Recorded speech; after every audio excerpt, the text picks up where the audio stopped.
Okay, the last two examples for this section are a little bit different than what we've looked at up to this point. They're most similar to the last set of examples we looked at because we're looking at a composition of a trig function and an inverse trig function, but they're going to be a little bit different. So directions here say to find the exact value of the given expression. And for number one, we're given the tangent of the arc cosine of 2/3. Okay, so again, like our trig function and inverse trig function don't match, so we can't use the inverse properties.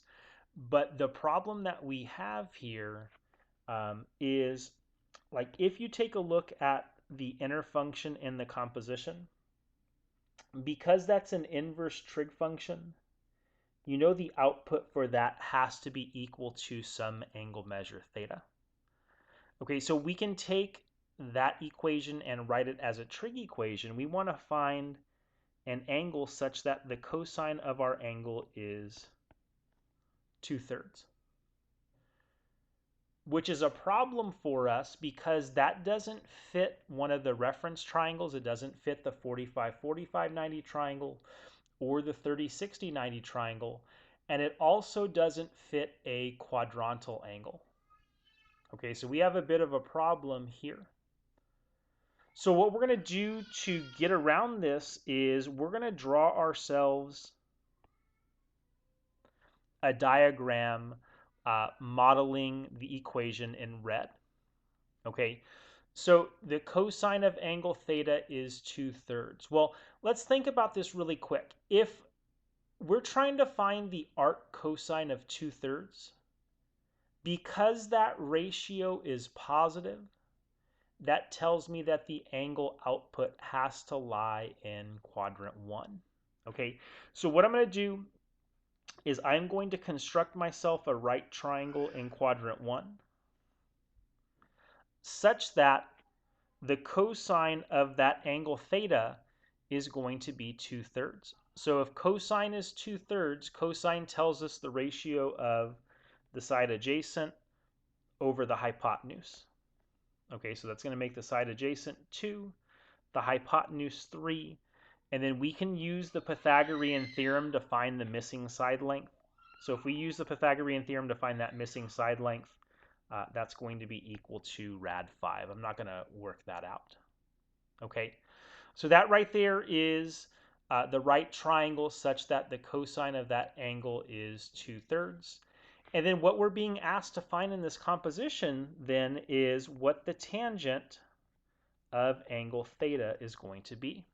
Okay, so if we look at angle theta, we define tangent as opposite over adjacent. So the side opposite is rad 5, the side adjacent is 2. And because that angle is in quadrant 1, we know tangent is positive in quadrant 1. Okay, so that composite function there is going to be equal to rad 5 over 2.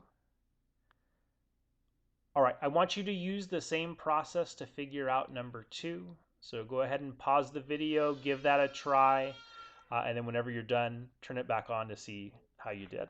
So go ahead and pause the video now.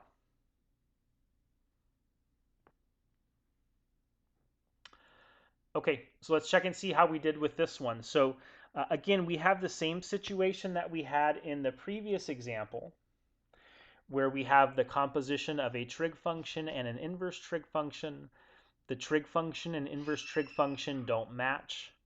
We know that the inner function here, because it's an inverse trig function, the output is going to be some angle measure. So I can take that and write it as an equivalent trig equation. Okay, so we want to find the sine of angle theta such that sine is -3/5. Okay, so again, that's not a reference angle. That's not a quadrantal angle, so we have to draw a diagram modeling this situation. Now, the fact that the ratio is negative tells me that for arc sine, my angle output has to be an angle that lies in quadrant 4. Okay, so I'm going to draw my right triangle in quadrant 4. This is my angle theta.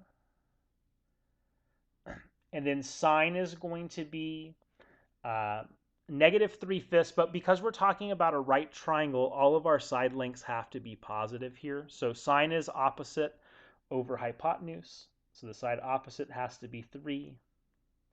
The hypotenuse has to be 5.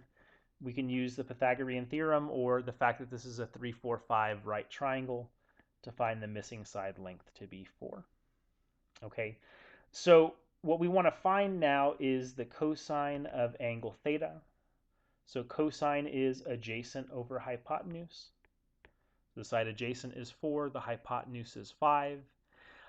And then we want to think about cosine in quadrant 4, and we know cosine in quadrant 4 is going to be positive. All students take calculus. Cosine and its reciprocal secant are positive in quadrant 4. Okay, so the value of that composition is going to be positive 4/5. Okay, so that wraps up our lesson on inverse trig functions. I know this was a lot to go through, but I think this is far and away the most complicated lesson in Chapter 9. So that wraps up Chapter 9, and you guys will have a test coming up soon. Hope everybody's well. Take care, and we'll talk to you later.